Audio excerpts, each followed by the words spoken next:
예, 누가복음 17장 20절, 21절 우리 같이 한 목소리로 합독하겠습니다. 시작.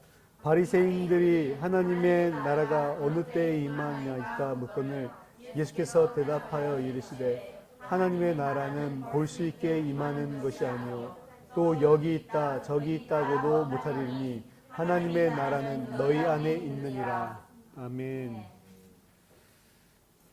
예수님을 왜 믿는가라고 하는 질문에 많은 사람들은 천국 가려고 믿는다라고 이야기를 합니다. 근데 그 천국이라고 하는 개념도 사실은 성경에서 말하는 천국의 개념이 아니고 우리가 만들어낸 천국일 때가 많습니다.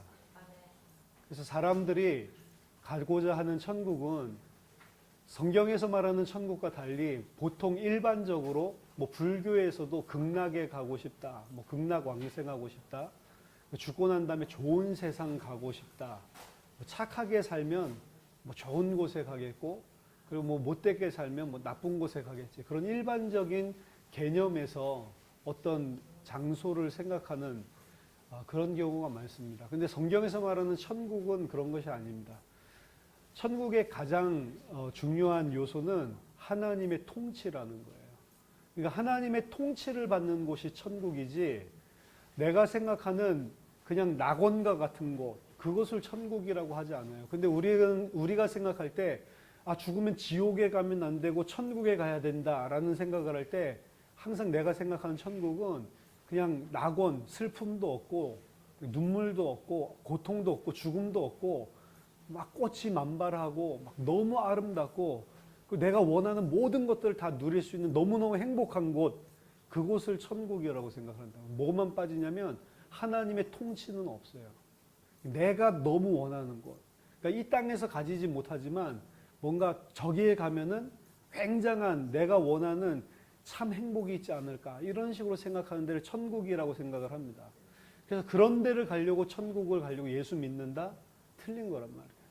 예수 믿는 것은 천국 가기 위해서 믿는 게 아닌데, 그런 천국이요. 예수 믿는데 천국에 간다. 예수님 오늘 말씀하시지만 천국 가는 게 아니고 하나님 나라가 이미 너희 안에 임하는 게 구원이란 말이에요. 그래서 죽어서 우리는 천국 가는 게 아니고 이 땅에 천국이 임하는 겁니다. 이 땅에 믿는 자들 속에 이미 천국이 임하는 거란 말이에요. 그 천국은 뭐냐? 하나님이 통치하는 것. 죄가 뭐라고 그랬죠? 죄는, 성경에서 말하는 죄는 다른 죄가 아니고 내가 하나님 통치 싫고 내가 하나님 되려고 하는 게 성경에서 말하는 죄였습니다. 우리가 계속 3일 동안 살펴봤죠? 하나님의 자리에 내가 계속 쓰려고 하는 거예요. 그게 죄라고요. 근데 많은 사람들은 그 천국에 간다고 하면서도 내가 원하는 그런 곳을 천국이라고 생각을 하고 있다고요. 죽어서 지옥이라고 하는 데는 막 고통받는 곳인가 가기 싫고 천국에 가야 되겠다라고 생각해서 사실 예수를 믿는다고요. 그건 예수 믿는 것도 아니고 교회 다니는 것도 아닙니다. 구원과는 아무 상관이 없는 거예요. 그래서 많은 사람들이 내가 그래도 교회에 그렇게 열심히 가고 성경도 읽고 내가 기도도 하고 그리고 내가 헌금도 하고 많은 것들을 했는데 이 정도면 천국 가지 않을까? 그게 바로 종교라고 하는 겁니다. 내가 뭐를 열심히 해가지고 내가 한 만큼 보상으로 뭔가 내세를 얻을 수 있지 않을까?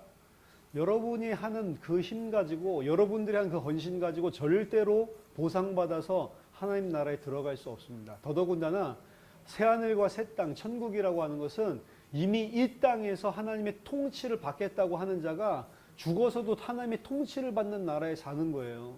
근데 이 땅에 살 때는 통치받기 싫어요. 내가 하고 싶은 거 막 하고 싶고 내 마음대로 살면서 죽어서는 천국 가고 싶다? 그것도 하나님의 통치가 없는 천국이죠. 그래서 불신자들이 생각하는 천국, 그리고 교회에 다니고 있지만 구원받지 못한 사람들이 말하는 천국에는 하나님의 통치 자체가 없는 것입니다. 그리고 정말로 우리가 천국이 무엇인지 깨닫는다면 하나님의 통치의 개념에서 이 땅에 이미 천국이 임했다라고 하는 겁니다. 우리 찬송도 하지만 초막이나 궁궐이나 그 어디나 구주 예수 계신 곳이 하늘나라라고 우리 하잖아요. 근데 뭐가 초막이나 궁궐이나 무슨 천국이에요. 궁궐에 거해야지 천국이지. 뭔가 하나님께 기도하고 요구하는 것도 내가 이 땅에서 뭔가 육신적으로 더 나은 삶을 사는, 더 편한 삶을 사는 그걸 갖다 추구하고 있잖아요. 근데 성경에서 말하는 천국의 개념은 그런 것이 아니란 말입니다. 오늘 왜 이 마지막 시간인데 왜 이 천국에 대한 이야기를 하냐면, 장차 우리가 가야 될 천국은 정말로 우리가 예수를 믿는 자라면 이미 이 땅에 임했다라고 하는 것이고, 그 천국이 무엇인지 우리가 명확하게 알고 있어야 돼요. 하나님의 나라입니다. 하나님의 나라가 무엇인지를 정확하게 알아야 됩니다. 그럼 죽지 않았는데 이 땅에서 이루어지는 천국이란 뭐냐, 그런 개념들을 살펴보기 위해서 우리들이 가지고 있어야 될 개념 중에 천년 왕국에 대해서 좀 정리를 해드리겠습니다. 천년 왕국 들어보셨어요? 요한계시록에 보면 천년 왕국이 있죠. 여러분 휴거라는 말 들어보셨습니까? 휴거? 많이 들어보셨죠? 7년 대환란 이런 거 들어보셨죠? 그렇죠? 앞으로 그런 날 오면 큰일 나겠죠? 666 짐승의 인을 받는 자는 전부 다 지옥불에 떨어진다고 그랬죠? 그래서 바코드 받으면 안 되고, 막 여기다 바코드, 발목에다 바코드 받으면 안 되고, 이런 거 들어보셨죠? 전부 다 헛소리입니다. 성경에서 말하는 천년왕국은 그런 게 아니라고요. 사람들이 전부 다 성경을 잘 모르니까 이상한 개념의 하나님 나라, 천년왕국, 짐승, 666 이런 것들을 전부 엉뚱하게 영향을 받았어요. 특히 우리가 지금 좀 전에 말씀드린 그러한 휴거라든지 바코드라든지 뭐 짐승 666이라든지 이런 것들은 전부 휴거라고 하는 한 책에서 80년대 뭐 이때 막 히트를 쳤는데, 그 책을 통해서 우리가 알고 있는 계시록에 나오는 내용들입니다. 그래서 그 계시록에서 나오는 내용들은 소위 전천년주의자들, 그것도 세대주의적 전천년주의자들이 요한계시록을 해석을 한 내용을 기반으로 쓰여진 거예요. 그래서 그 소설이 히트를 치는 바람에 우리도 알게 모르게 그게 마치 진짜로 이루어지는 것처럼 생각하고 소설에 나온 거라니까요. 근데 소설에 나온 게 그냥 나온 게 아니고 전천년주의자들이 풀고 있는 요한계시록의 그런 해석을 그대로 묻어 놓은 거란 말이에요. 근데 전천년주의자가 무엇인지 제가 한번 설명을 해드리겠습니다. 전천년설이란 뭐냐면, 천년왕국이 이제 하나님 나라인데, 천년왕국이 임하고 나서, 그러니까 전천년, 후천년이 있단 말이에요. 전천년설은 예수님이 천년왕국 전에 재림하는 거예요. 그래서 전천년이고, 후천년은 천년왕국 후에 예수님이 재림하기 때문에 후천년설이라고 하는 거예요. 요한계시록 해석하는데. 근데 좀 전에 그 말씀드린 그 내용은 전천년주의자들이 이야기하는 거거든요. 그러니까 천년왕국이 오기 전에 예수님이 먼저 재림을 한다라고 하는 것을 기본으로 쓰여진 그런 이야기입니다. 그 전천년설에는 크게 두 가지가 있어요. 역사적인 전천년설이 있고, 그리고 우리가 휴거 책을 읽은 거는 세대주의적인 전천년설이에요. 좀 약간 어렵겠지만 잘 들어보세요. 역사적인 전천년설을 주장하는 사람들은 어떻게 이야기를 하냐면, 교회의 시대가 거의 끝날, 마지막 끝날 무렵에 이 땅에 7년 대환란이 온다라고 이야기를 하는 겁니다. 거의 비슷한데 약간 틀려요. 그래서 역사적인 전천년설은 교회 시대의 끝 무렵에 7년 대환란이 온다라고 이야기를 하고, 그 7년 대환란 때 유대인들, 그리고 교회, 그리고 믿지 않는 불신자들이 전부 다 이 고통을 당하는 거예요. 환란 기간 동안. 그 고통을 당하고 그 후에 예수님께서 재림을 하시는데, 그때 이제 그 전에 믿었다가 죽었던 자들 있죠. 이런 사람들까지 전부 다 부활을 하는 겁니다. 그리고 예수님께서 이 자신을 믿는 7년 대환란 동안 자신을 믿게 된 자들, 그리고 부활한 교회의 성도들, 이 사람들이 함께 이 땅에 내려와서 1000년 동안 하나님이 통치하는 이 땅을 다스리게 되는 거예요. 그러니까 우리가 만약에 예수 믿는다면, 만약에 우리가 지금 그 말세라면 7년 대환란이 있고요. 그 7년 동안 엄청난 어려움이 있는데 끝까지 참고 견디는 사람은 이제 성도잖아요. 그럼 이제 예수님과 함께 이제 재림을 하시니까 함께 이 땅에서 천년 왕국이 펼쳐지고, 거기서 예수님이 우리와 함께 왕이 돼서 다스리는 거예요. 그게 이 사람들이 말하는 천년왕국 설입니다. 그리고 천년왕국이 끝날 즈음 딱 되면 사탄이 잠깐 무정에서 풀려나게 됩니다. 그래서 풀려나서 세상에 믿지 않는 사람들을 전부 다 모아서 이 땅에서 최종적인 곡과 마곡이라고 하는 요한계시록에 나오는 전쟁이 일어나게 되는데, 거기서 예수님이 승리하시고 믿지 않는 자들은 전부 패배하게 됩니다. 그러면서 궁극적인 최종 심판이 벌어지고, 그러면서 새하늘과 새 땅이 온다는 거예요. 그럼 좀 생각해 보세요. 그냥 상식적으로 생각을 해보세요. 천년왕국에 예수님과 성도들이, 또 부활한 성도들이 함께 왕노릇하면서 다스리는데 누구를 다스려요? 누구를 다스리는지도 명확하지 않는데, 분명한 거는 마지막 천년이 끝날 즈음에 사탄이 풀려나서 믿지 않는 사람들을 다 한데 모아서 이 예수님과 그리고 통치하고 있는 이 하나님의 백성들을, 성도들을 대적하는 전쟁이 일어난다고요. 그럼 무슨 말이면, 예수님이 여전히 통치하시는데, 재림을 하셔서 통치하는데 여전히 거기에는 예수 믿지 않는 사람도 있고, 그리고 죽음도 있고, 하나님을 대적하는 무리들도 다 존재를 한다고. 이상하지 않아요? 그리고 또 사탄이 풀려나가지고 그런 사람들을 다 모아가지고 대적하는 그런 게 역사적인 전천연설입니다. 이미 논리적으로 좀 모순이 있어요. 예수님과 성도들이 통치하는 땅에 여전히 예수 믿지 않는 불신자들이 존재하고, 하나님을 대적하는 사람들이 힘을 응축하고 있다가 한데 힘을 모아가지고 이 쿠데타 같이 일어난단 말이에요. 말이 됩니까? 이 역사적인 전천연설은 우리가 이해할 수 없는 내용이라고 볼 수가 있습니다. 세대주의적인 전천연설이라고 하는 것을 많은 사람들이 정설로 이제 이해를 하고 있는 그런 이야기인데요. 자, 세대주의적인 전천연설은 이 스코필드 주석이라고 하는 이 세대주의 전천연설주의자가 만든 성경책이랑, 그리고 휴거라고 하는 이 책 때문에 전 세계적으로 영향을 줬고요. 장로교나 그리고 뭐 개혁주의, 이 입장에서는 절대로 받아들이지 않는 입장입니다. 근데 우리도 모르게 그 소설이 영향을 많이 줘가지고 그게 정설로 생각을 하고 있고, 목사님들도 거기에 정확하게 성경에서 말하는 내용을 모르니까 목사님들도 그거에 기반을 한 이 종말관을 많이 가지고 있어요. 그래서 목사님들 중에도 장로교 안에서도 이 바코드 받지 마라 막 이제 이런 이야기들을 하는 사람들이 있습니다. 여러분, 바코드가 666 짐승의 인이에요? 맞아요? 바코드 찍으면 큰일 나는 거예요? 그럼 예수 믿는 사람이 바코드 받으면 갑자기 지옥을 가요? 그게 믿어집니까? 말이 안 되는 소리예요, 여러분. 바코드 쓰면 얼마나 편하겠어요. 받으세요. 만약에 국가에서 하라고 하면. 단 이제 그거 받으면 내 행적이나 모든 것들이 다 추적당하겠죠. 그러니까 만약 그리스도인들을 핍박하는 그런 정부, 그런 뭐 국가, 그런 사회가 있다면 내 모든 것들을 다 추적을 하니까, 그리고 뭐를 심는다면서요. 내가 어디 있는지 그 칩을 통해서 다 아니까, 그러니까 찾아내가지고 죽이기가 쉽겠죠. 뭐 그런 건 있을지 몰라도 저는 편하겠던데. 지가 만들고 다니고 그냥 지나다니기만 해도 다 결제되고, 그게 문제가 아닙니다. 우리 영혼은 여기에다가 무슨 바를 받고 칩을 넣는다고 해서 갑자기 불신자가 돼가지고 지옥 가는 게 아니라고요. 근데 우리도 모르게 그런 이야기들을 많이 듣다 보니까, 아, 그 666 그거는 바코드지, 이게 지금 1대1로 딱 교환이 돼가지고, 그림도 그런 거 많이 나오잖아요. 여기 바코드 이렇게 딱 있는 거 보면서 무서워, 미래는 여기다 바코드는 짐승의 표를 받는 사람 난 절대 안 받아야지.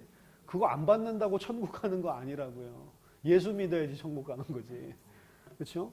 불신자들 중에서도 그거 반대하는 사람들 많거든요. 자, 세대주의자들이 말하는 세대주의적 전천연설은 뭐냐? 세대주의자들은 성경을 문자 그대로 해석하는 사람들이에요. 그래서 굉장히 문자 그대로 합리적으로 다 이루어진다라고 이야기를 하기 때문에 많은 사람들이 들어보면, 아, 이 사람들 말하는 게 성경에 나와 있네, 맞다, 이렇게 해서 혼란을 굉장히 야기시키고 있는 자들입니다. 세대주의자들은 기본적으로 구약 성경에 나오는 이스라엘과 신약 성경에 나오는 예수 믿고 구원받은 교회, 이 두 개를 각각 다른 걸로 보는 거예요. 그래서 구약의 이스라엘을 하나님께서, 구약의 이스라엘에게 주신 언약이 있다고, 이스라엘을 하나님께서 이 땅에 통치하게 하고 이스라엘을 가장 뛰어난 나라로 해서 세계 만국을 통치하는 메시아와 함께 그런 이스라엘의 나라, 민족적인 그걸 그대로 받아들이는 거예요. 우리는 교회는 원래 어떻게 생각하냐면 우리가 영적인 참 이스라엘이다. 우리가 영적인 아브라함의 자손이다라고 이야기를 해서 구약에 줬었던 이스라엘에게 줬던 그 약속이 교회를 통해서 성취된 걸로 우리는 보거든요. 근데 이 사람들은 이스라엘은 이스라엘이고 이방인들은 절대로 이 언약을 받을 수가 없는 거예요. 그냥 딱 유대인들만 그 언약을 받을 수 있고 그렇게 성취돼야 하나님이 신실하다라고 믿는 거예요. 그래서 신약 이스라엘을 통해서 메시아가 다스리면서 전 세계를 통치하는 이런 나라가 만들어져야 되는데 이스라엘이 너무 못 깨닫고 계속 불순종하니까 하나님이 너희들 가지고 안 되겠다. 너 잠깐 쉬고 있어. 이렇게 이야기를 하면서 교회 시대를 연 겁니다. 근데 이 교회 시대는 괄호 안에 있는 거예요. 이스라엘은 잠깐 쉬고 있어. 내가 너희들 하도 안 믿으니까 일단 이방인부터 한번 구원하고 봐야겠다. 라고 생각해서 교회 시대가 신약에 열리는 거라고요. 이 교회 시대가 이 땅에서 이루어진 것은 구약 성경에서 하나님께서 약속하신 것과 전혀 다르다라고 하는 겁니다. 사무엘 7장에 보면 나단을 통해서 이미 약속을 해주신다고요. 다윗의 자손, 다윗에게 너와 너의 나라 그리고 너의 위가 영원토록 하겠고 너희 나라를 영원토록 하겠다라고 하는 약속을 준다고요. 근데 이스라엘 나라가 영원하지도 않고 이스라엘이 전혀 힘을 발휘도 못하잖아요. 그게 이제 교회 시대로 보는 거예요. 너무 폐역하니까 잠깐 있어 너희들 안 되겠다 하고 지금 과로 시대 우리는 교회 시대에 있다라고 하는 겁니다. 구원의 방법도 달라요. 이스라엘이 구원받는 방법과 그리고 교회가 구원받는 방법. 우리는 예수 믿어서 구원받잖아요. 이스라엘이 구원받는 방법도 전혀 다르다라고 이야기를 하는 겁니다. 그럼 이 사람들이 이야기할 때 교회 시대가 끝나고 나면 신약의 교회 시대가 끝나고 나면 무슨 일이 벌어진다고 하냐? 예수님이 재림을 하는데 어디 재림하냐면 공중에 재림한다고 하는 거예요. 그 교회 시대 때 우리 예수 믿는 교회들 있죠. 교회는 이런 교회 말고 구원받은 사람 하나하나를 다 교회라고 하는 겁니다. 구원받은 교회는 예수님이 공중에 재림했을 때 들림을 받는다는 거예요. 우리는 어디로 가요? 구름 위로 예수님을 영접하러 구름 위로 올라간다. 그걸 휴거라고 하는 거예요.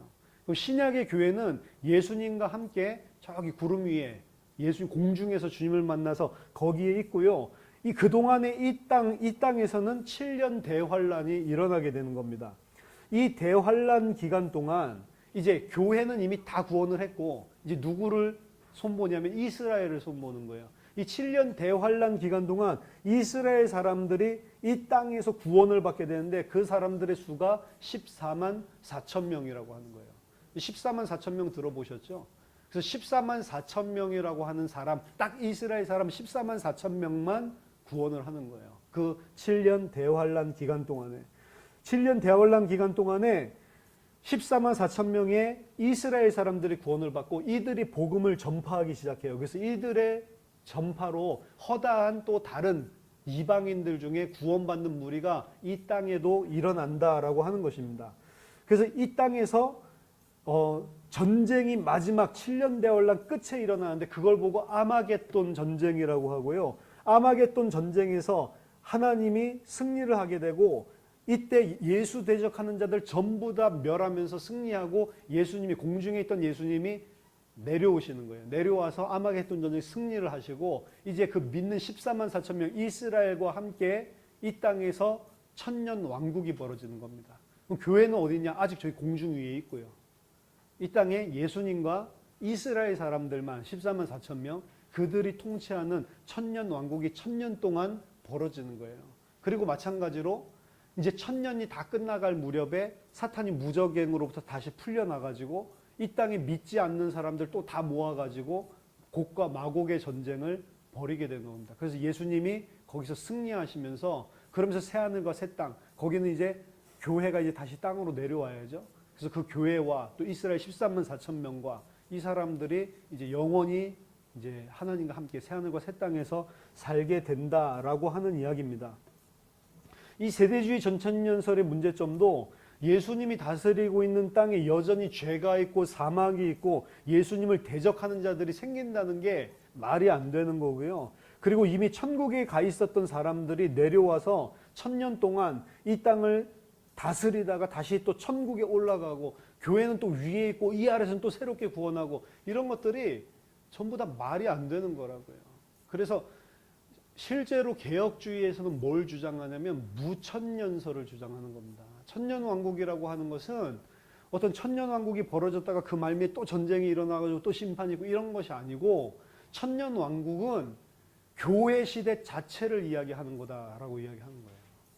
천년왕국은 교회 시대 자체를 이야기하는 거고 말세의 극심한 핍박과 이런 것들은 있을 것이지만 그때만 있는 게 아니고 7년에만 있는 게 아니고 마지막 때가 있는 게 아니고 이 천년왕국 교회 시대 전반을 걸쳐서 고난과 핍박과 환란이 있다라고 보는 거예요. 그리고 이 고난과 환란과 핍박 어떤 시간이 끝나고 주님이 재림하시는 시간표가 되면 그때 재림하셨을 때 심판과 새하늘과 새 땅이 열린다고 하는 겁니다. 그래서 천년왕국은 하나님의 나라가 임하는 것인데 이미 예수님이 십자가에서 죽고 부활하시고 성령을 부어주심으로 교회 시대가 열리면서 이미 우리는 어디를 살고 있냐? 천년 왕국 시대를 살고 있다는 거예요. 그래서 천년 왕국은 지금 우리가 살고 있는 교회입니다. 우리가 지금 천년 왕국을 살고 있는 거예요. 아, 무슨 천년 왕국이 이래? 천년 왕국 보면 좀 왕국답고 무슨 천국다워야지. 이거 전혀 아니잖아요. 그래서 예수님이 오늘 말씀하시는 거예요. 천국은 하나님의 나라는 볼 수 있게 임하는 것이 아니고 너희들 마음속에 임하는 것이다. 이미 그 천년 왕국이 임했다라고 하는 거예요. 그리고 그 천년 왕국의 특징은 뭐냐? 하나님의 통치라니까요. 하나님의 통치를 받는 자들이 일어나는 겁니다. 이 땅에서 하나님의 통치를 받고 천국이 임한 사람들이 지금 살고 있는 거예요. 우리가 이 시대에 살고 있는 이 시대가 바로 천년 왕국입니다. 우리가 그 하나님께서 우리가 그리스도를 통해서 주신 구원이 얼마나 큰 것이고 하나님이 지금 우리와 함께 한다고 하는 게 얼마나 대단한 것인지를 우리가 개뿔도 못 누리고 있어서 이게 무슨 천년왕국이야 생각을 하지, 지금 하나님이 우리에게 완전한 것을 이미 그리스도 안에서 주셨다니까요. 그걸 우리가 못 믿고 있고 못 누리고 있고 계속 우리가 속고 세상적인 기준에 흔들리고 있기 때문에 그러지, 하나님은 이미 나중에 우리가 새하늘과 새 땅에 가면 그런 게 아니고 이미 우리에게 완전한 것을 교회에게 주셨단 말이에요. 그걸 누리지 않으면 우리가 생각하는 천국은 아까 불신자들이 생각하는 저 극락왕생하는 그런 걸 천국으로 생각을 하고 있는 거라고요. 천국의 가장 큰 요소는 하나님의 통치입니다. 그럼 교회에 다닌답시고 예수 믿는답시고 하나님의 통치를 전혀 받지 않는 사람은 구원 받았을까요? 아니면 예수님 영접기도 한다고 예수 믿는 거 아닙니다. 이전 시간에도 이야기했지만 가치관이 바뀌어야 된댔죠. 가치관 변화 없이, 세계관 변화 없이, 인생관 변화 없이 예수 믿는 거 아니라고 했습니다. 아, 나 진짜로 믿어요. 예수님이 내 죄 때문에 죽고요. 예수님이 부활하시고 그분이 하나님이신 거 믿어요. 진짜로 하나도 의심 없이 믿어요. 라고 말을 하면서 인생관, 가치관, 세계관은 여전히 땅의 것을 가지고 살아간다면 그건 예수가 죽었다가 부활했다라는 정보를 지식으로 가지고 있는 거지 믿는 게 아니란 말이에요.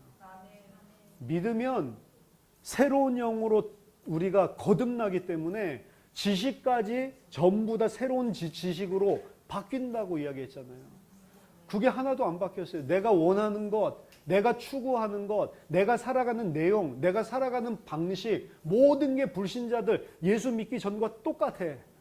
근데 내가 예수가 내 죄 때문에 죽었대, 그리고 부활했대, 그 사실을 안다고 구원받는 게 아니란 말이에요.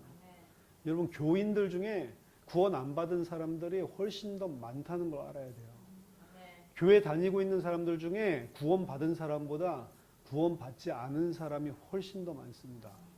그리고 구원 받았다는 것은 바로 하나님의 통치를 받는 거고, 그 통치를 받는 자가 이 땅에서 이미 천년 왕국을 살고 있는, 이 땅에서 천국을 살고 있는 거라니까요. 우리가 안 믿으니까 별로 감사하지도 않고 천국이 아무것도 아닌 것 같죠. 우리가 진짜로 알게 되면 다르다니까요. 자, 그러면 이 사람들이 말하는 7년 대환란이라는 이런 개념이 도대체 뭐냔 말이에요. 요한계시록을 한번 읽어보세요. 읽어보시면 7년 대환란이라는 말이 있습니까? 없습니까? 없어요. 7년 대환란이란 말은 계시록에 없습니다. 대환란이라는 개념밖에 없어요. 그럼 7년이라는 7년은 도대체 어디서 나온 거냐? 다니엘서를 한번 보겠습니다. 구약 성경 다니엘서.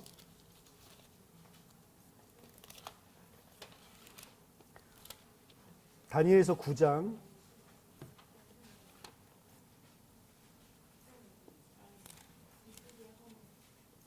다니엘서 9장 24절부터 제가 읽겠습니다.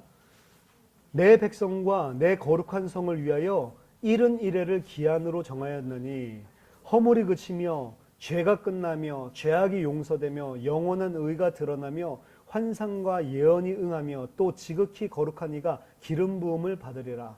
자, 내 백성과 내 거룩한 성읍을 위하여 71회를 기한으로 정했다. 71회. 71회라고는 70 곱하기 1의 7, 490년을 말하거든요. 이 71회가 앞으로 인류의 모든 기한이다라고 하는 거예요. 490년 후에 멸망이 온다는 거죠. 그럼 보세요. 25절에 그러므로 너는 깨달아 알지니라 예루살렘을 중건하라는 영이 날 때부터 고레스 때에 이런 영이 나왔죠. 기름 부음을 받은 자 곧 왕이 일어나기까지 7일에와 62일에가 지날 것이요.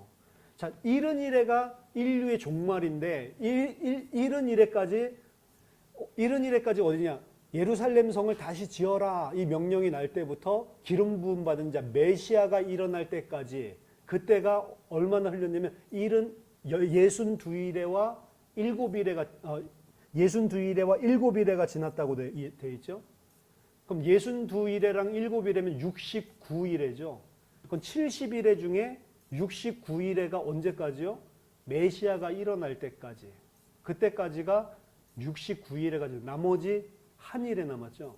7년이 남은 거예요. 그렇죠? 이 7년. 그 곤란한 동안에 이 성이 중건되어 강장과 거리가 세워질 것이며 62일의 후에 기름 부음을 받은 자가 끊어져 없어질 것이며. 자, 아까 전에 7일에가 지나고 62일에가 지나면 메시아가 일어난다고 했는데 그 메시아가 일어나서 언제 죽는다고요?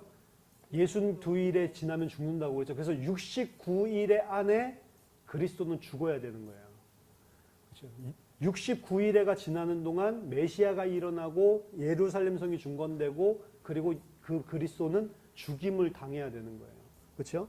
그 다음에 장차 한 왕이 백성이 와서 그 성읍과 성소를 무너뜨리려니와 그의 마지막은 홍수에 휩쓸림 같을 것이며 또 끝까지 전쟁이 있으리니 황폐할 것이 작정되었느니라. 27절 그가 장차 많은 사람들과 더불어 한 일해 동안의 언약을 굳게 맺고 이제 많은 사람들과 마지막 남은 한 일에 남았잖아요. 69일에가 흘렀으니까 메시아가 죽고 난 다음에 한 일에 남은 그동안 하나님이 많은 사람들과 굳은 언약을 맺고 그가 그 일의 절반 3년 반이죠.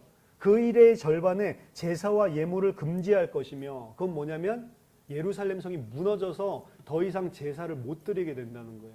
그럼 예루살렘 성이 언제 무너졌죠? AD 70년에 무너졌습니다. 그러니까 AD 70년 예루살렘 성이 딱 무너질 때까지 남은 7년 중에 3년 반이 지난 거죠. 그렇죠? 절반이 지난다고 했으니까. 그럼 나머지는 얼마 남았죠? 3년 반 딱 남은 거죠. 3년 반. 예물을 금지할 것이며 또 포악하여 가증한 것이 날개를 의지하여 설 것이며 또 이미 정한 종말까지 진노와 황폐하게 하는 자에게 쏟아지리라 하셨느니라. 잘 보세요. 이 다니엘서 9장에 나온 이거가 지금 요새 이스라엘에 엄청나게 선포되고 있는 메시지입니다. 이걸 듣고 아, 예수가 바로 메시아였구나라고 이해하기 시작했단 말이에요. 왜냐하면 여기에서 말한 71회를 가지고 계산을 해보니까 메시아는 반드시 AD 70년 전에 일어나야 되는 거예요. AD 70년 전에 일어나야 되고 이걸 이사야서 53장이랑 딱 합쳐가지고 죄가 없는 분이 너희 죄를 대신 지고 죽는다고 했는데 AD 70년 예루살렘 무너지기 전에 죄가 없는데 대신해서 너희를 위해 죽은 분이 누구라고 생각을 하냐라고 이스라엘 백성들한테 요 다니엘서 9장이랑 그리고 이사야서 53장을 가지고 물어보고 인터뷰하는 거예요. 그게 지금 유튜브에 돌아다니잖아요. 그러니까 이 사람들이 그렇지. 메시아는 예루살렘 성 무너지기 전에 와야지. 이거를 다 인정하더라고요. 이 성경을 줄줄 알고 있더라니까.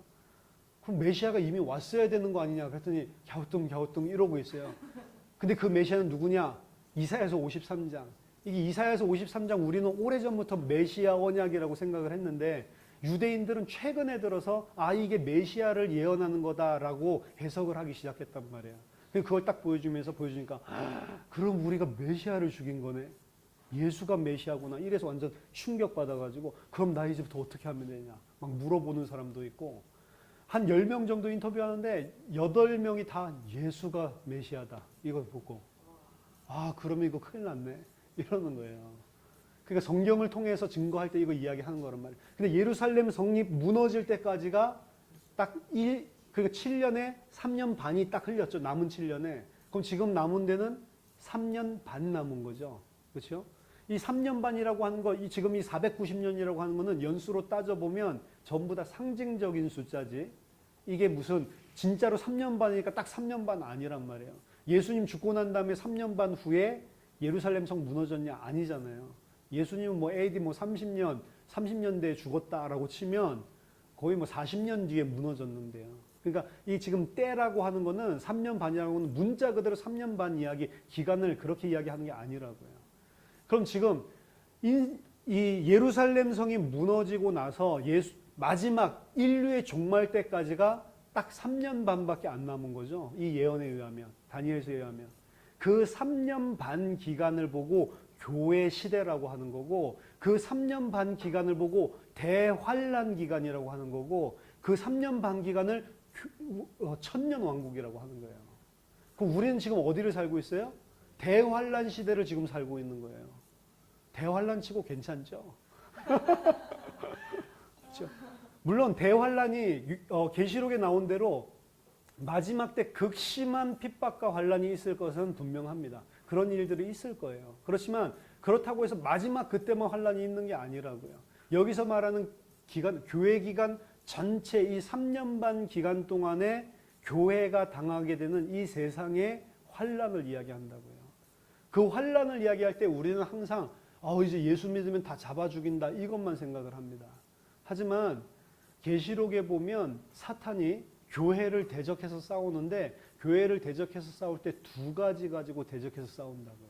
한 가지는 이제 뭐 정부라든지 아니면 사회라든지 군사라든지 정치라든지 이런 거 권력을 가진 자들이 예수 믿지 못하도록 막 진짜 잡아 죽이고 예수 믿으면 감옥에 끌고 가서 막 두들겨 패고 그리고 순교까지 하게 하는 이런 진짜 이 환란 핍박이 있고요.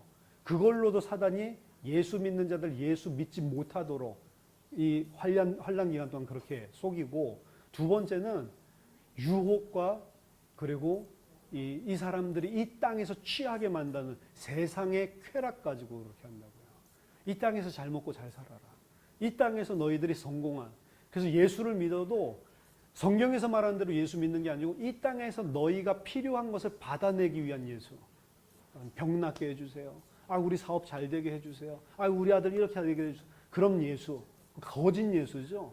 거짓 예수를 세상에 풀어놔가지고 거짓 예수를 따르도록 속이는 방향으로 속인다고. 그럼 3년 반 동안 교회 시대 동안 교회는 두 가지로 공격을 받게 되는 거예요. 하나는 거짓 예수를 통해서 가짜 예수를 믿으면서 예수 믿는 줄 알고 유혹당해가지고 세상 것 그대로 쫓아가다가 멸망받게 만들든지 아니면 예수 믿으면 죽여 이래가지고 예수 믿으면 안 되겠다 이래가지고 살기 위해서 예수를 포기하든지 이 두 가지를 가지고 공격을 하는 거예요. 사단이. 그 3년 반 기간 동안 우리는 이 땅에서 사실은 하나님의 백성이라면 이 땅의 것과 계속해서 그래서 싸우는 겁니다. 환난 핍박도 너가 이런 환난과 핍박과 죽음을 위협당하는데도 예수 믿을래? 땅의 것을 바라보지 않고 위의 것을 바라보는 자만 그 핍박을 이겨낼 수 있게 돼 있고 아니면 거꾸로 이 땅의 것 잘 되고 이 땅의 것 성공하고 이쪽을 갖다 바라볼래? 아니면 그거 포기하고 하늘의 것 바라볼래? 라고 하는 걸로 나는 결국 땅의 것을 볼 거냐 하늘의 것을 볼 거냐인데 싸움이 두 가지로 등장을 한다고요. 거짓 교회가 등장한다는 것이 가장 큰 사실은 문제입니다. 그래서 이 땅에 살게 되는 동안 교회는 남은 기간 동안 환난을 당하게 되는데 그 3년 반 남은 기간을 요한계시록에 보면 3과 2분의 1, 3과 2분의 1, 그럼 3년 반이죠. 3과 2분의 1이라는 표현으로 표현되기도 하고 한때, 두때, 반때라는 표현으로도 나오는 거예요. 한때, 두때 합하면 세때죠. 그리고 반때하면 3년 반이죠. 한때, 두때, 반때라는 표현으로 나오기도 하고 1260일이라는 표현으로도 나오고 42개월이라는 표현으로 이게 전부 다 뭘 말하냐면 교회 시대를 말하는 거예요. 그리고 또 3일 반, 3일 반이라고 하는 것도 3년 반, 이 교회 시대, 천년 왕국 시대를 이야기하는 거예요. 계시록에 보면 이러한 표현이 계속해서 등장을 합니다. 바로 그 시대가 교회 시대를 이야기하고 우리가 살고 있는 이 땅을 이야기하고 있는 거예요. 따라서 7년 대환란이 언제 올지 두려워하지 마세요. 우리가 지금 그 환란 시대를 살고 있는 겁니다. 그리고 우리에게 피할 수 있는 길을 준다고 했듯이 우리가 넉넉히 감당할 수 있는 시험만 준다고 했듯이 사실 우리는 넉넉히 감당할 정도의 시험만 하나님이 허락해 주시고 있는 거예요. 그리고 우리는 충분히 이 환란 시대를 이길 수 있는 것입니다. 자, 그리고 후천년설이라고 하는 건 아까 전에 말씀드렸죠. 천년왕국이 이루어지고 난 이후에 예수님이 재림하는 거다라고 이야기를 해드렸죠. 후천년설은 이 땅에서 천년왕국이 이루어진 천년왕국, 천국이 이 땅에서 이루어진다는 거예요.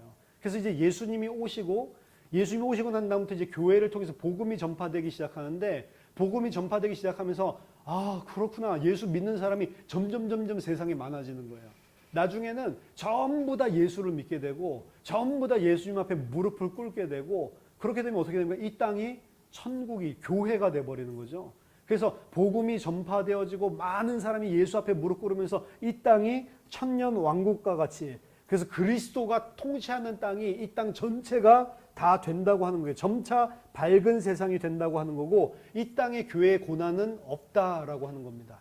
이미 AD 70년에 예루살렘 성이 무너지면서 고난 시대는 다 끝났고 지금부터는 이제 그리스도가 전파되고 확대되기 시작하면서 점점 살기 좋은 크리스찬의 시대가 온다라고 하는 거예요. 이런 사람들이 보통은 이제 선교를 지향하고 그리고 많은 사람들에게 복음 전해서 예수 믿게 해야 된다고 열심히 선교하는 선교팀들이 대부분 이 후천년설을 지지하고 있습니다. 그래서 이 땅에 그리스도가 통치하는 나라가 온전하게 이루어지는 세상 모든 열방이 그리스도 앞에 무릎 꿇게 되는 것이 자기들의 복음 전파를 통해서 이루어지고 이 세상은 꽃이 만발한 아름다운 세상이 된다는 거죠. 근데 요한계시록을 읽어보면 그리스도가 오기 전까지 꽃이 만발한 그리스도의 세상은 이 땅에 오지 않습니다. 갈수록 환난과 핍박은 심해지고 예수 믿는 자들을 잡아 죽이는 그런 땅이 이루어진다고 계속 보여주시 육신적으로 그리고 이 땅의 세상적인 개념으로 우리 크리스찬들이 통치하고 그리스도가 통치하는 그런 땅이 이루어지고 모든 사람이 다 믿게 된다는 게 아니에요.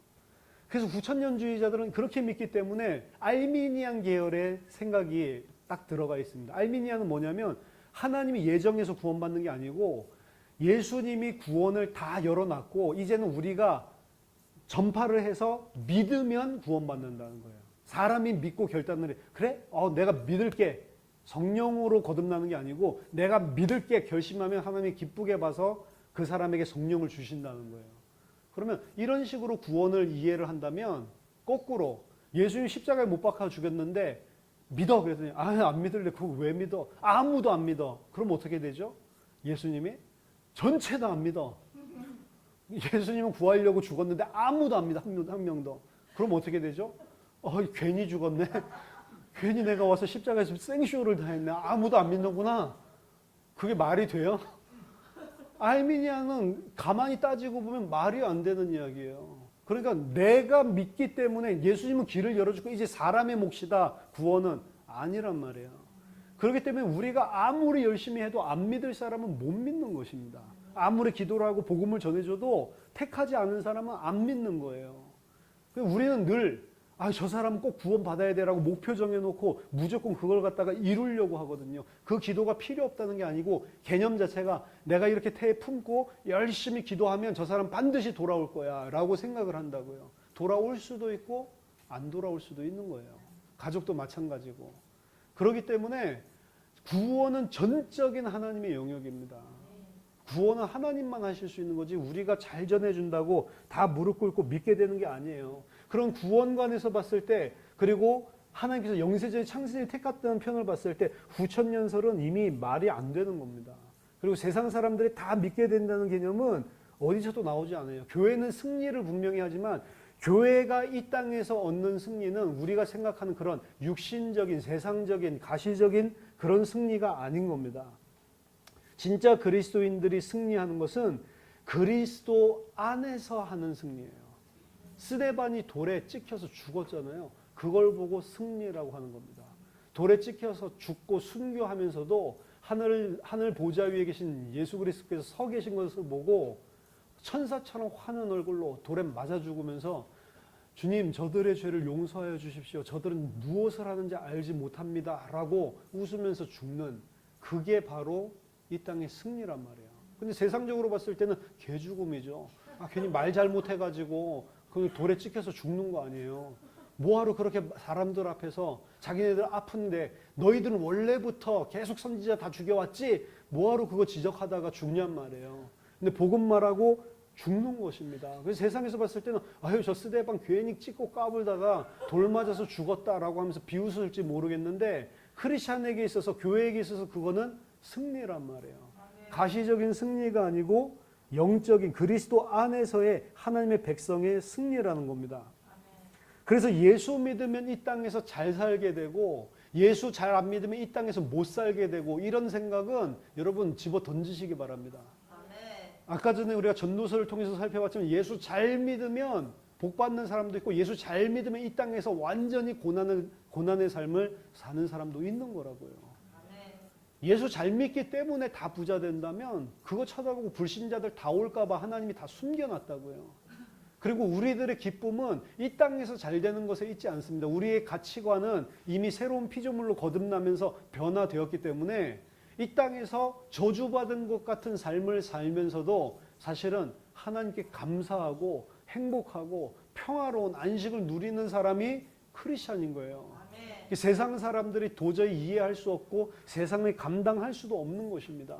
사도 바울의 삶을 보면 사도 바울의 자기 삶을 몇 번 간증하는 것들이 나오는데요.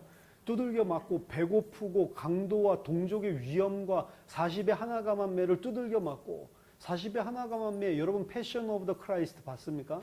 그리스도의 순환 멜 깁슨이 만든 영화요. 거기에서 매 때리는 거 보셨죠?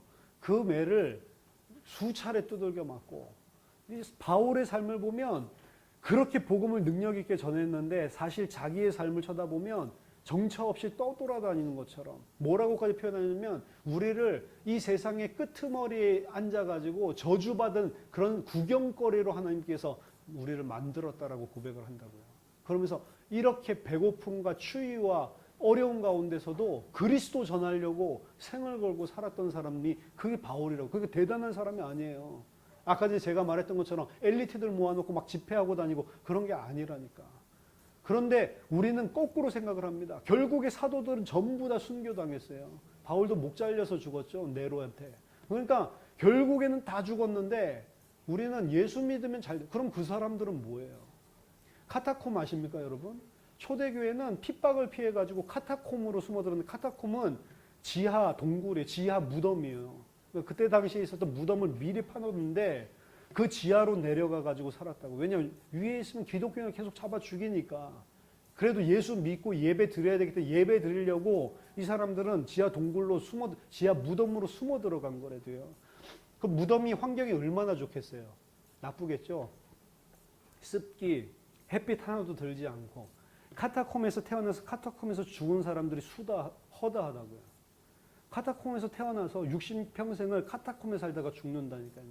그리고 거기에 사니까 나쁜 이런 바이러스나 뭐 이런 세균들이 있어가지고 문둥병 걸리는 사람들이 많대요. 문둥병 걸려가지고 문둥병은 아픔을 못 느끼잖아요. 그러니까 뭐 성경 읽다가 뭐 손가락 떨어져 나가도 모르고 그러면서 사는 거예요. 평생을. 나중에 로마가 국교로 승인을 하면서 나갈 수 있는데 못 나갔어요. 나가면 눈이 다 멀고 급작한 환경 변화 때문에 나가면 죽는 사람들이 많으니까 그냥 여기서 예배 드리다가 죽었다고요. 그럼 그 사람들 무슨 개죽음이에요? 그 사람들은 예수 잘 안 믿어서 저주받은 거예요? 말이 안 되잖아요. 그런 사람들이 승리하는 거라고요. 성경에서 말하는 승리는 이 땅의 승리가 아니에요. 그 사람들은 그 카타콤 지하 동굴에서 천국을 누린 거라고요. 그 사람들은 우리가 예수를 얼마나 못 믿었으면 하나님 저렇게 저주했을까? 이런 식으로 판단할 수 있냔 말이에요. 근데 지금은 묘하게도 예수 잘 믿으면 축복받고 예수 잘 안 믿으면 저주받는 것처럼 그런 식으로 성경을 거짓으로 가르치고 있단 말이에요. 지금 시대가 그래서 극도로 타락하는 것입니다. 그래서 오히려 예수를 믿는 자들은 예수님의 행적을 쫓아가는 거예요. 자, 베드로전서 2장 21절을 한번 같이 보겠습니다.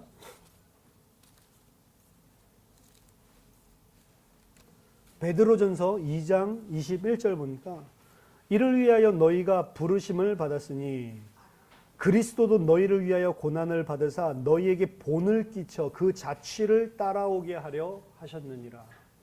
그리스도께서 고난을 받으셨는데 왜 그렇게 하셨냐? 너희들에게 본, 이그젬플을 보여줘서 너희들이 어떻게 살아야 되는지 그 자취를 따라오게 하셨느니라.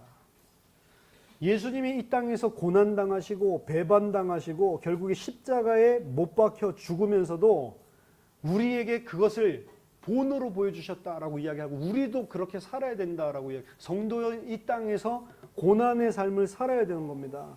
그래서 초대교회의 성도들은 온갖 핍박과 어려운 가운데서도 이 믿음으로 승리를 했다고. 히브리서 11장에 나오는 믿음에 승리한 사람들, 그리고 초대교회 역사에서 승리한 사람들은 십자가에 벌거벗은 채로 매달리고 십자가에 거꾸로 못 박혀서 죽고 톱으로 켜서 죽고 피를 다 쏟아내고 톱으로 그냥 목 자르면 좋겠다 톱으로 이렇게 하나하나 쓸어냈다니까. 그런데 거기에다 가만히 목대고 온 피를 쏟아내면서 죽었고 돌에 맞아 죽으면서도 그들을 용서하는 그것이 바로 교회의 승리였다고요.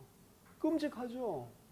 교회에서 말하는 성경에 말하는 그리스도의 삶, 교회의 삶은 바로 환난 기간 동안 3년 반 동안 그런 모습으로 이 땅에 살아가는데 그러면서도 끝까지 예수를 믿는 거예요. 그걸 보고 승리했다라고 하는 것입니다. 그리스도의 삶과 죽음은 우리에게 본을 보여주시는 겁니다. 우리가 이 땅에서 병이 낫고 출세하고 부자 된다는 것이 성경에 어디에 있어요?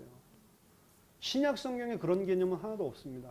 구약 성경은 구원에 대해서 구원을 육체적이고 그리고 이 땅의 소유적인 개념 그리고 땅을 소유하고 땅을 차지하는 그런 개념으로 구원을 설명했다고요.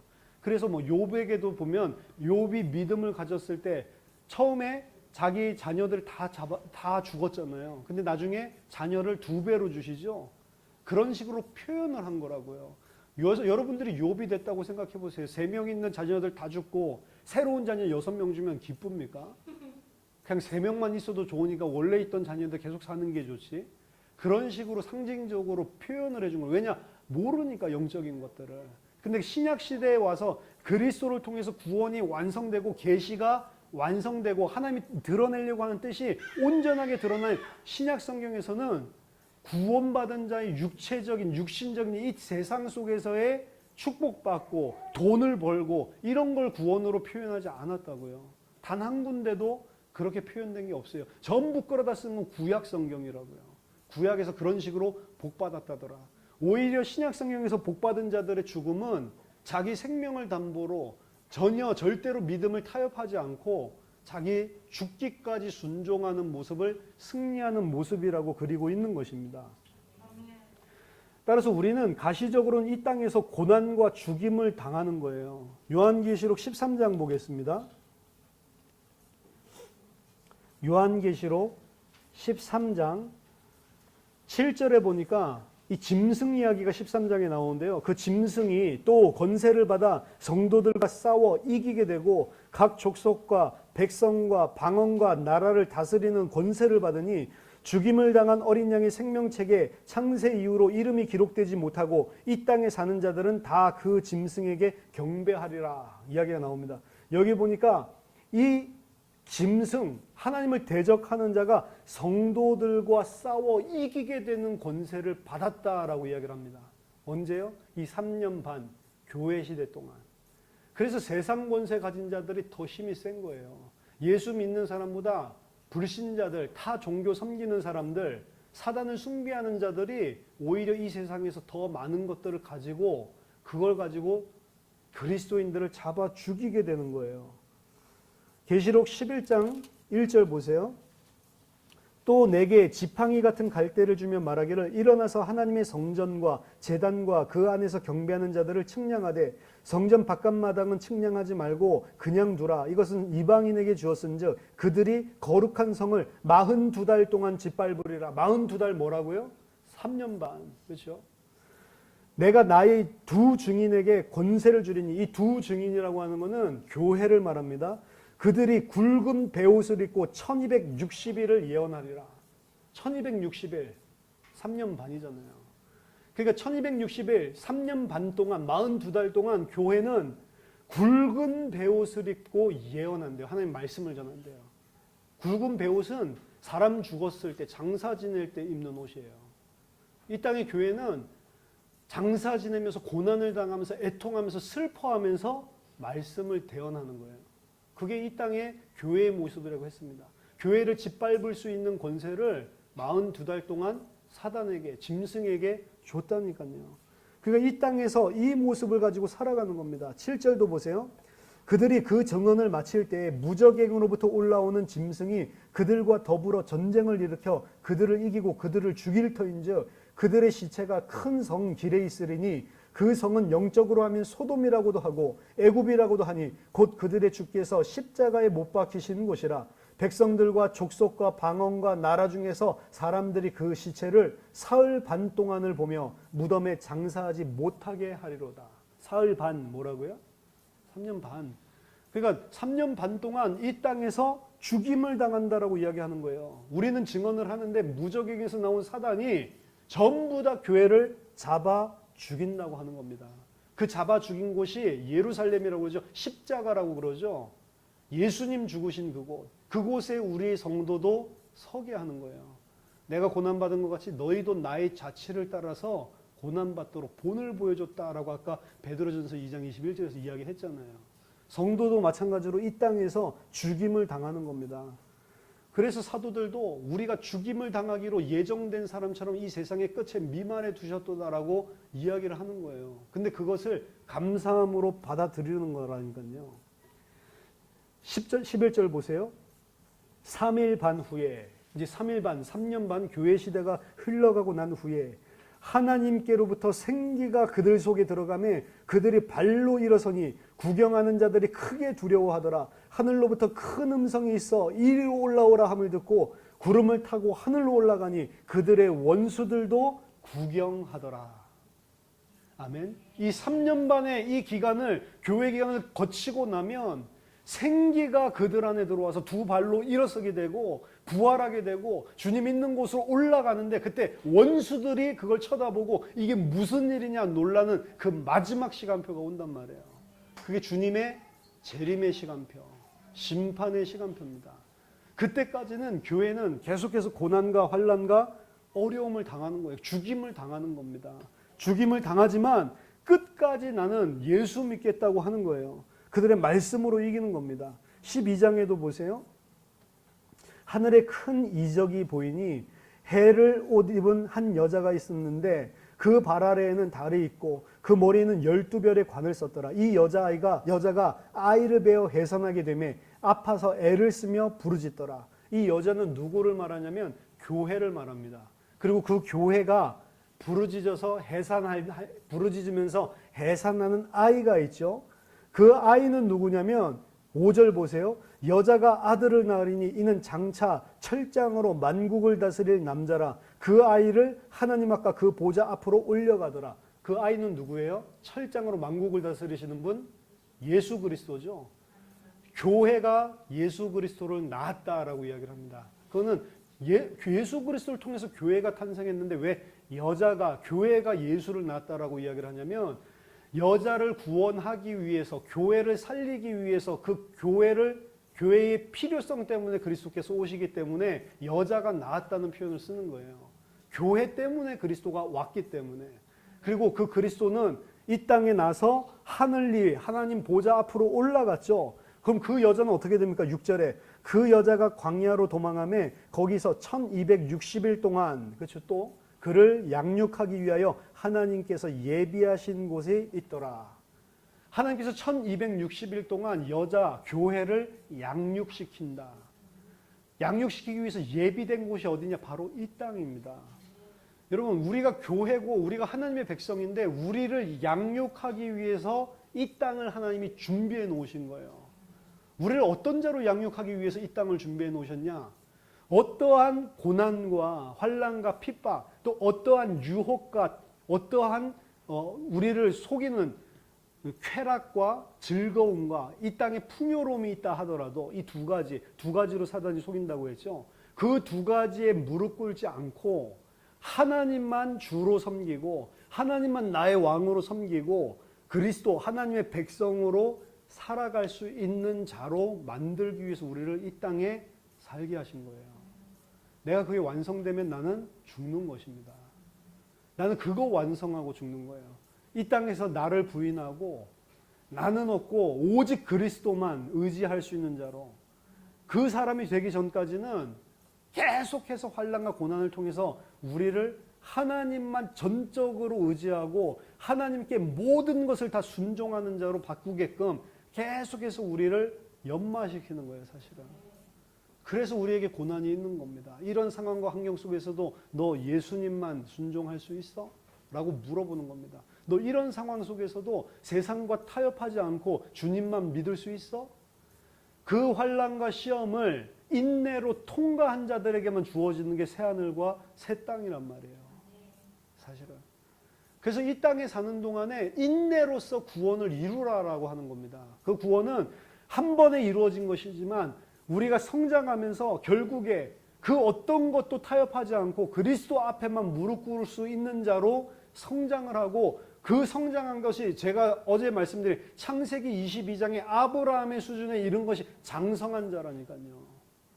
그러니까 절대로 내가 버릴 수 없는 건데 하나님이 버리라고 하면 감사함으로 그냥 버리는 거, 두말하지도 않고, 하나님이 말도 안 되는 요구를 하는 것 같은데 거기에서도 그냥 아멘, 그냥 순종할 수 있는 자가 되는 게, 그게 장성한 자라고요. 그런 자들만 새하늘 새 땅에 가는 겁니다. 그래야 새하늘 새 땅에서는 다시는 하나님을 대적하는 자가 없게 되어 있는 거예요. 우리에게 그걸 배우라고 한다고. 이 땅에서 하나님을 배우고 이 땅에서 하나님께 순종하는 자가 되어서 새하늘과 새 땅에 살게 되는 겁니다. 거기에 살기에 합당한 자로 우리를, 교회를 양육시키고 있다고요. 우리는 이 땅에서 철저하게 깨닫는 거예요. 죄라고 하는 것이 얼마나 나에게 고통을 가져다 주는지. 그래서 죄도 짓게 하는 겁니다. 하나님의 백성인데도 죄를 경험하게 하는 거예요. 계속되는 불순종을 경험하게 하시는 겁니다. 왜냐? 불순종이 얼마나 우리에게 고난이고 얼마나 그것이 큰 핍박, 얼마나 어려움을 우리에게 가져다 주는지를 체험하라는 거예요. 하나님을 순종하지 않을 때도 우리가 있는 겁니다. 그걸 통해서 하나님 순종하지 않으면 어떻게 되는지 그걸 철저하게 보고 하나님께 순종하는 자가 되게 만들어주는 거예요. 그래서 우리 속에 있는 불신앙들을 하나님은 다 끄집어내는 겁니다. 가족을 통해서 끄집어내고, 사업을 통해서 끄집어내고, 환경을 통해서 끄집어내고, 사람과 인간관계를 통해서, 사건을 통해서, 문제를 통해서, 환난과 핍박을 통해서 우리 속에 있는 걸 다 끄집어내는 거예요. 끄집어내면서 이런 상황에서도 네 자신을 부인하고 그리스도께 무릎 꿇을 수 있냐? 장성한 자가 되겠냐? 계속 물어보시는 겁니다. 그러니까 이 환난과 핍박이라고 하는 것은 단순하게 무슨 어떤 특별한 시대에 짐승이 일어나서 하는 것이 아니고 우리에게 지금도 일어나고 있는 거고, 그리고 주님 재림하실 때까지 계속 된다고 하는 거예요. 우리가 하나님의 나라, 하나님의 통치가 임한 자라면 이 고난을 그리스도께 순종함으로 이겨낼 수 있는 것입니다. 요한계시록은 특별한 이야기를 하는 게 아니에요. 요한계시록에서 말하는 짐승, 요한계시록에서 말하는 이 거짓 선지자들, 용, 이런 것들은 뭔가 특별한 존재를 이야기하는 게 아니에요. 요한계시록을 이해하는 데 있어서 가장 중요한 것은 하나님의 백성, 하나 그리스도와 그리고 그를 대적하는 용과 짐승과 거짓 선지자들의 싸움이거든요. 영적인 싸움. 요한복음 13장에 보면 이 부분을 우리들이 볼 수 있습니다. 내가 보니 바다에서 한 짐승이 나오는데 뿔이 10이요 머리가 7이라 그 뿔에는 10 왕관이 있고 그 머리들에는 신성모독하는 이름들이 있더라. 내가 본 짐승은 표범과 비슷하고 그 발은 곰의 발 같고 그 입은 사자의 입 같은데 용이 자기의 능력과 보좌와 큰 권세를 그에게 주었더라. 바다에서 올라오는 한 짐승 이야기가 있죠. 이 짐승은 여기 보면 굉장히 이상한 모양을 하고 있습니다. 뿔이 있고 그리고 머리도 7개나 가지고 있고, 그렇죠? 이상하죠. 그 짐승은 계시록을 처음부터 읽었던 자라면 이 짐승을 보고서 이거 똑같은데라고 하는 게 보이게 돼 있습니다.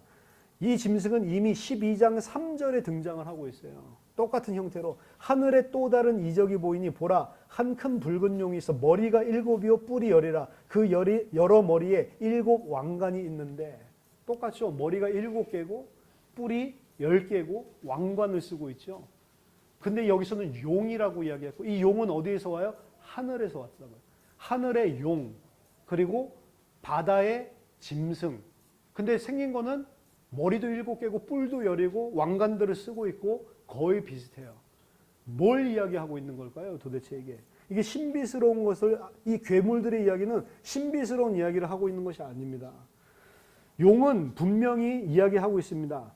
9절에 12장 9절에 큰 용이 내쫓기니 옛뱀 곧 마귀라고도 하고 사탄이라고도 하며 온 천하를 꿰는 자라. 그렇죠? 용은 누구를 상징해요? 사탄을 상징하는 거죠. 그리고 사탄과 똑같은 형상을 가진 바다로부터 올라오는 짐승이 있단 말이에요. 그럼 그 짐승은 누구를 상징합니까? 이 짐승에 대해서 보여주는 것은 바다에서부터 올라온다라고 이야기하는데, 바다는 창세기 1장 2절에서 하나님이 수면에 운행하시면서 바다로부터 창조를 시작하시는 것들을 상기시키는 표현입니다. 용이 바다로부터 창조해내서 올라오는 자기의 형상이 바로 그 짐승인 것입니다. 그럼 용은 사단이라고 분명히 나와 있고 그 용의 형상을 따라서 혼돈의 바다를 물리치고 자기 사탄의 형상으로 올라오는 그 자가 누구냔 말이에요. 용은 창조주 하나님을 모방하고 있는 것이고요. 그리고 물에서부터 올라오는 하나님의 형상을 가지고, 그리고 사탄의 형상을 가지고 물에서부터 바다에서 올라오는 자는 그리스도를 모방하고 있는 겁니다. 그리스도를. 그래서 여기 보세요. 이 그 짐승에 대해서 표현을 할 때 이런 표현이 있습니다. 13장 3절에 그의 머리 하나가 상하여 죽게 된 것 같더니 그 죽게 되었던 상처가 나음에 온 땅이 놀랍게 여겨 짐승을 따르고 용이 짐승에게 권세를 주므로 용에게 경배하며 짐승에게 경배하여 이르되 누가 이 짐승과 같으냐 누가 능히 이와 더불어 싸우리요 하더라. 이 짐승은 거의 죽게 된 것 같았는데 다시 살아난다라고 이야기를 하죠. 죽었다가 살아나신 분이 누구죠? 예수 그리스도죠. 예수 그리스도를 모방하고 있는 거예요. 죽은 것과 같이 했다가 살아나는 겁니다. 또 이 짐승이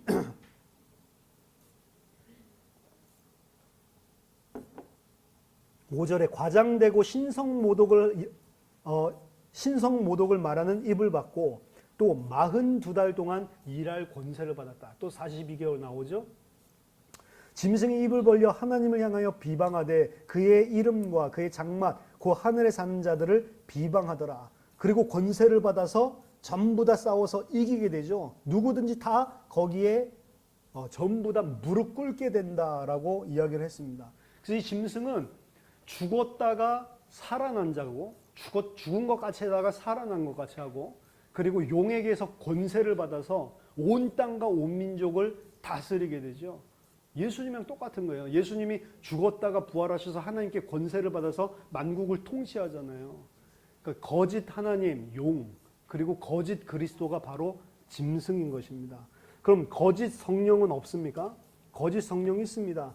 11절 보세요. 내가 봄에 또 다른 짐승이 땅에서 올라오니, 이번에는 또 다른 짐승인데 어디서 올라와요? 땅에서 하늘과 바다와 땅에서 올라오죠. 그렇죠? 이 하늘과 바다와 땅 전체를 갖다가 이야기하는 거예요. 온 세상을 말하는 겁니다. 하늘에서 용이, 그리고 바다에서 짐승이, 땅에서 또 다른 짐승이. 이 또 다른 짐승은 뭐냐? 또 다른 짐승이 땅에서 올라오더니 어린 양같이 두 뿔이 있고 용처럼 말을 하더라. 이 어린 양은 그리스도잖아요. 그리고 용은 하나님을 거짓 모방하고 있는 사탄을 말하죠. 그러니까 이게 마치 하나님같이 그리스도같이 행하고 있는 거예요. 이 또 다른 짐승. 그가 먼저 나온 짐승의 모든 권세를 그 앞에서 행하고 땅과 땅에 사는 자들을 처음 짐승에게 경배하게 하니 곧 죽게 되었던 상처가 나은 자니라. 큰 이적을 행하되 심지어 사람들 앞에서 불이 하늘로부터 땅에 내려오게 하고 짐승 앞에서 받은 바 이적을 행함으로 땅에 거하는 자들을 미혹하며 땅에 거하는 자들에게 이르기를 칼에 상하였다가 살아난 짐승을 위하여 우상을 만들라 하더라. 그가 권세를 받아 그 짐승의 우상에게 생기를 주어 그 짐승의 우상으로 말하게 하고 또 짐승의 우상에게 경배하지 아니하는 자는 몇이든 다 죽이게 하더라.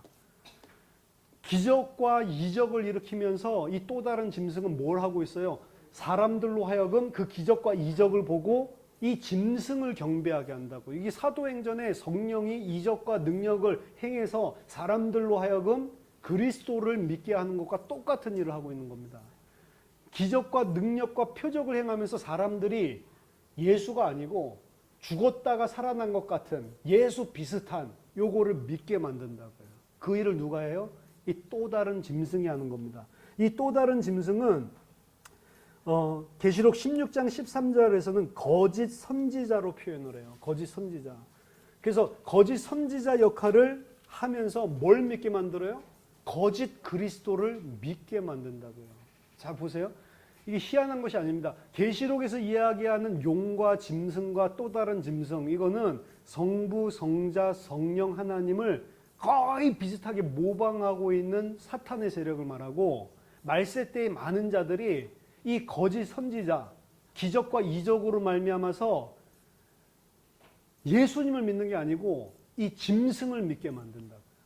그 말은 무슨 말인지 아세요, 여러분? 거짓 예수, 거짓 하나님을 모방해서 거짓 예수, 거짓 하나님을 믿게 하는데, 이거는 지금 불신자들 이야기하는 게 아니에요. 불신자들은 아무리 모방해도 그거 안 믿습니다. 지금 신자들에게 있는 영적인 혼란과 싸움을 이야기하는 거예요. 신자들을 말세 때에는 1260일 동안 어떻게 속이냐면 하나님이라고 이야기를 하는데 그게 하나님 아니에요. 용을 이야기하고 있는 거예요. 예수 그리스도, 죽었다가 부활하신 예수 그리스도 이야기를 하는데 부활하신 예수 그리스도 이야기하는 게 아니고 짐승 이야기를 하고 있는 거예요. 그리고 그것을 이적과 기적을 보여주면서 이걸 따라가게 만든다고요. 뭘 말합니까 이게? 오늘날의 가짜 교회를 말하고 있는 거예요. 이 땅에서 예수 믿으면 잘 된다라고 이야기하는 가짜 교회, 예수 믿으면 복 받는다, 치유받을 수 있다, 능력 보여주면서 내가 필요한 거 계속 쫓아가게 말하는 가짜 교회 이야기하고 있는 거라고. 여기서 말하는 거는 짐승은 일어나가지고 뭔가 우리에게 막 큰 능력을 행하고, 그게 아니고 권세와 능력과 기적을 통해서 성경 가진 자들을 성경에 있는 하나님이 아니라 가짜 하나님을 믿게 만들고, 성경에 있는 예수가 아니라 죽었다가 살아난 것 비슷한 거짓 그리스도를 믿게 만들면서 능력과 치유를 체험하게 만든다고요. 여러분 잘 기억하셔야 됩니다. 교회에서 오늘날 많은 신비주의, 은사 집회 같은 거 하죠. 하나님 체험하게 하고 치유받게 하고 넘어지게 하고 하죠. 그거 아니란 말이에요. 그거 다 사탄이 하는 거라고. 거짓 선지자, 거짓 영들이 하는 거라니까. 교회가 그게 하나님인 줄 알고 믿게 만든다고요. 그러니까 성경을 똑바로 알지 못하면 전부 다 목사도 자기가 그 능력이 나타나니까 그게 하나님인 줄 안다니까요.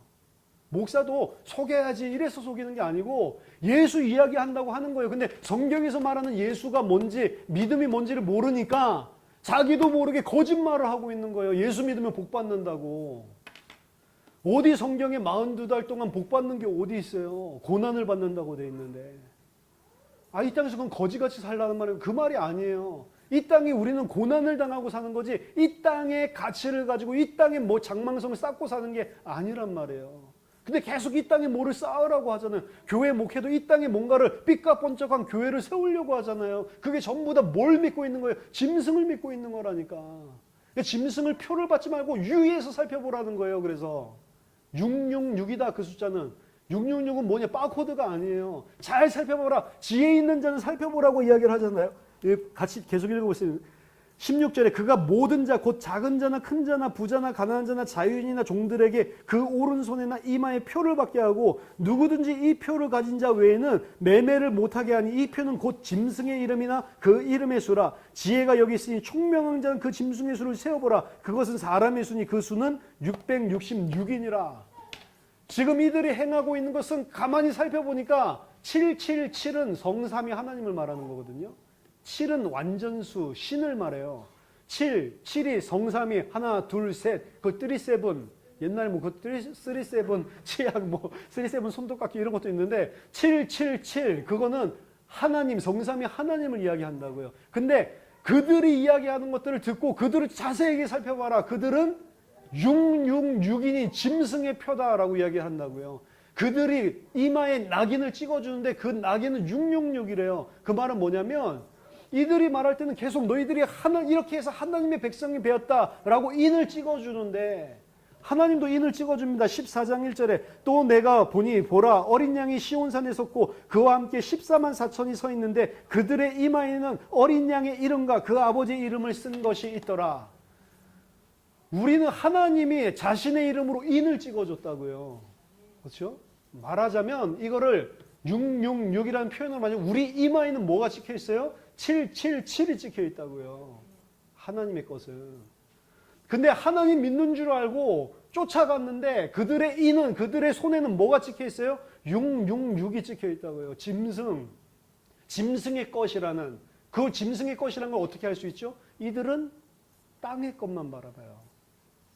이들의 목표는 자기예요. 자기가 받기 위한 것, 자기가 뜯어내기 위한 것만 바라보고 예수의 이름을 부르는 거예요.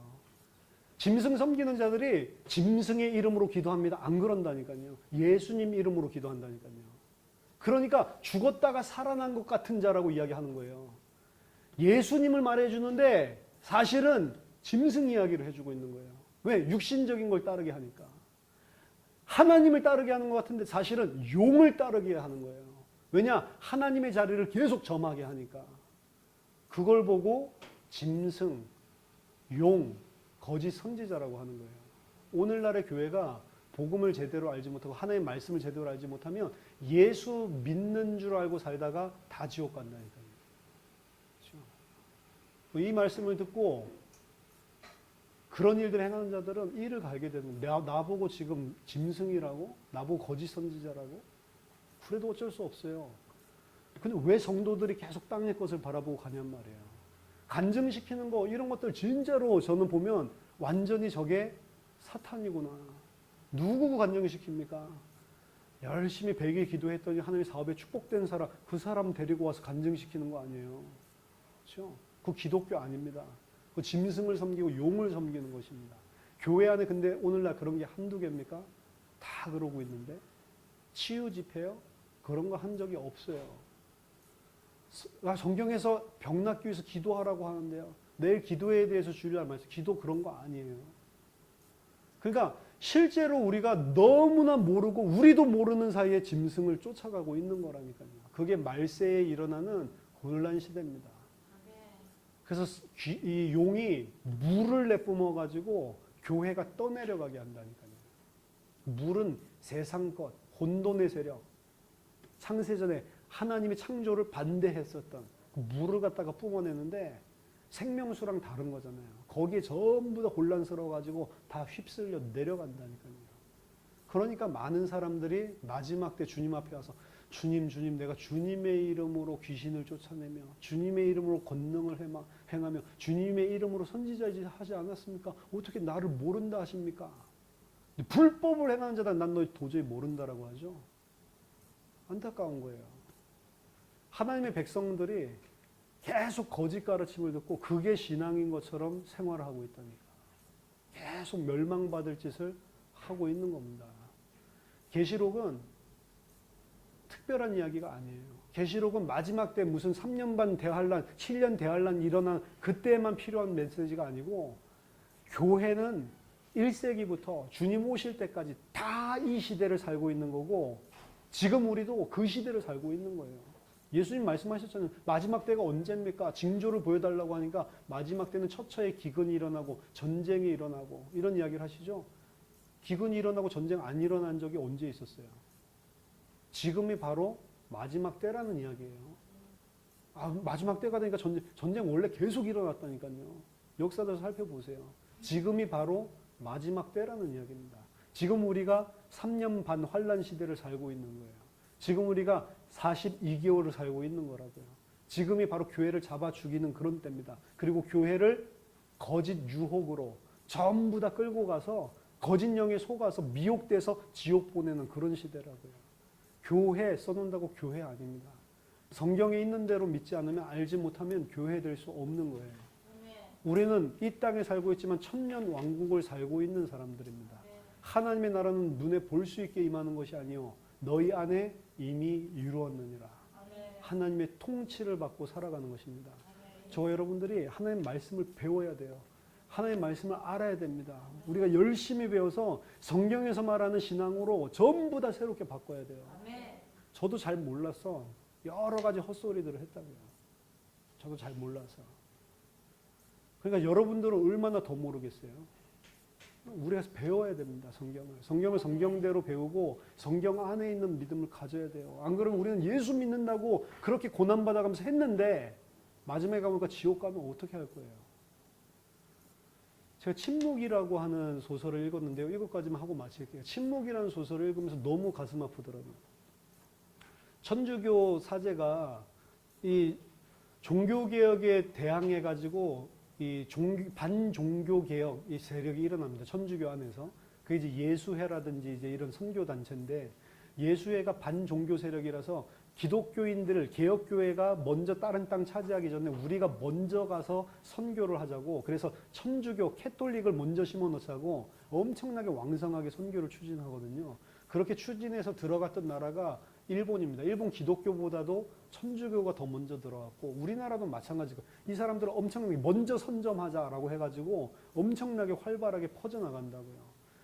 근데 예수의 선교사로 이 파송됐었던 선교사가 배반했다는 소식을 듣고 그를 존경했었던 그 제자 사제가 그럴 리가 없다. 그분은 배반할 리가 없다. 그래서 내가 직접 가서 그분을 만나보고 확인해보지 않으면 난 믿지 못하겠다라고 해가지고 일본을 간다고요. 그분이 배교했다는 소식을 듣고 자칭해서 갔더니 일본의 환란 핍박이 심한 겁니다. 자기도 결국에는 이 자기를 도와주던 사람에 의해서 이 밀고를 당하게 돼가지고 잡혀서 감옥에 갇히게 돼요.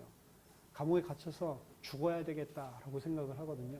거기에 보면은 그 책에 보면 무수하게 많은 그 카톨릭 신자들이 죽임을 당해 십자가 거꾸로 매달려서 죽기도 하고 가만히 이 바다에다가 아예 그 나무를 박아놓고 거기다가 쇠사슬로 묶어가지고 물이 점점 차올라서 수장되게 만들고 뭐 그런 식으로 죽인다고. 그리고 피를 갖다가 뭐 뚝뚝뚝뚝 떨어뜨려가지고 점점 온몸에 피를 다 빼서 죽이기도 하고. 일본 사람들 잔인하잖아요. 그런 식으로 막 잔인하면 예수 한 번만 너가 그 모독하거나 예수상 그림 그 예수상 한 번 밟으면 살려주겠다는 거예요. 그러니까 수많은 배교들이 일어나고 그 중에서도 끝까지 나는 그래도 예수 얼굴을 밟을 수 없다라면서 죽는 수많은 사람들이 일어난다고요. 근데 그거 바라보면서 침묵. 하나님 왜 이 사람들이 이 고통 가운데 부르짖고 있는데 당신은 침묵하시냐라고 하는 게 주제예요. 저들의 침묵, 저들이 외치는 저 소리가 안 들리냐는 거예요. 되게 감동적이라고요. 그리고 결국에 이 사람도 예수를 배반하게 됩니다. 뭘 깨닫냐면 자기 스승을 만나서 스승이 뭐라고 이야기하냐면 되게 아이러니한 이야기를 하는데 지금 이렇게 죽어버리는 게 순교가 아니다. 예수를 밟는 그 고통을 가지고 살아가는 게 순교다. 이래가지고 예수상을 밟는다고 배교를 한다고요. 근데 그렇게 한 배경에는 뭐가 있냐면 이 스승이 깨달은 게 있어요. 왜 예수상을 밟았냐? 왜 그 예수를 밟지 않으면 안 되는 그 말이 안 되는 신앙인으로. 근데 예수님이 그렇게 뭐 외치는 거예요. 밟아라. 나는 이 땅에 짓밟히기 위해서 왔다. 그러니까 너도 나를 밟아라. 밟고 가라. 그리고 너도 그 고난을 안고 살아라라고 이야기를 하는데 그 배교를 통해서 이 사람은 왜 살려고 했냐면 예수 밟고 그 밟은 죄책감 때문에 괴로워서 살려고 그런 게 아니고 이 사람들이 믿으면서 죽어가잖아요. 일본 카톨릭 신자들이. 근데 이 사람들을 보니까 믿고 죽는데 그 사람들이 믿는 게 성경에서 말하는 예수가 아니에요. 성경에서 말하는 하나님도 아니고 일본 800만 귀신 섬긴다고 하잖아요. 여러 가지 신성계 중에 그냥 하나 섬기는 거예요. 그것 때문에 절개를 지키고 죽는 거예요. 개죽음인 거죠. 자기네들은 이렇게 순교당하면 천국 가겠죠 하는데 개죽음이란 말이에요. 그러니까 이들에게 올바른 예수를 삶을 통해서 이들을 파악하고 이들 속으로 들어가서 전하지 않으면 안 되겠다. 안 바뀌는구나. 그럼 그 사람들은 예를 들어 생각해 보세요. 예수를 배반하지 않겠다고 죽었단 말이에요. 그 고통당하면서. 근데 갔더니 지옥이야. 얼마나 안타까워요. 그럼 이게 그때만 일어났냔 말이에요. 엔도 슈샤코 그 사람 살았을 때만 일어나는 일이냐? 아니요. 오늘날에도 예수를 위해서 교회에서 살다가 알고 보니 용 섬기고 짐승 섬기다가 지옥 갈 사람들이 가득하다니까요. 그렇죠? 여러분 결국에는 이 땅 30년 살고 가는 건데 영원한 생명만큼 중요한 게 어디 있어요? 근데 교회에 와서도 그거는 별로 관심이 없습니다. 그냥 열심히 하면 되는 줄 알아요. 그거로 구원받는 거 아닙니다. 말씀 믿고 말씀 안에서 그리스도 정확하게 알고 그리스도를 믿는 게 무엇인지 정확하게 알고 하나님의 백성이 돼야 되는 거예요. 그러지 않으면 구원은 없습니다. 우리는 마지막 시대를 살아가고 있어요. 우리는 3년 반 대환란 시대를 살아가고 있는 것입니다. 하지만 그 대환란은 밖에서 무슨 정치적으로 밖에서 무슨 권력으로 밖에서 무슨 유혹으로 싸우는 그 싸움이 아니에요. 진짜 계시록에 일어나는 영적인 전투 현장은 내 마음속에서 일어나는 거예요. 내 마음속에서 내가 하나님의 자리를 차지하려고 하는 것과 하나님이 나를 통치하는 것과 이 사이에서 싸우고 있는 겁니다. 아마겟돈 전쟁이 물론 마곡과 곡의 전쟁이 밖에서 일어나겠지만 진짜 하나님을 대적하는 전쟁은 내 속에서 일어나고 있다고. 내 속에서 내가 계속 하나님 하려고 하고 있다고. 거기에서 하나님이 나를 이기시고 통치하시고 나는 죽고 하나님의 나라가 임하는 거랍니다. 그걸 보고 구원이라고 하는 거예요. 그 사람은 이 땅에서 살아도 하늘나라를 살고 있는 거고 천년 왕국을 살고 있는 거고 하나님의 백성으로 살아가는 것입니다. 저와 여러분들이 정말로 하나님의 백성답게 이 땅에서 승리하는 다른 믿음의 사람들 되시기를 예수 그리스도의 이름으로 축원합니다. 기도하겠습니다. 하나님 감사합니다. 이 땅 살아가는 동안 하나님의 나라, 하나님의 통치, 하나님 천국 백성으로 온전히 승리할 수 있도록 우리를 그리스도를 알 수 있도록 계시와 하나님 정말로 지혜의 정신을 더하여 주시고 하나님 말씀을 알지 못하도록 혼잡게 되어 있는 모든 다른 세상의 기준이 그리스도의 강력 앞에 다 무너지도록 주의 성령으로 함께하여 주시옵소서. 예수 그리스도의 이름으로 기도하옵나이다. 아멘. 감사합니다.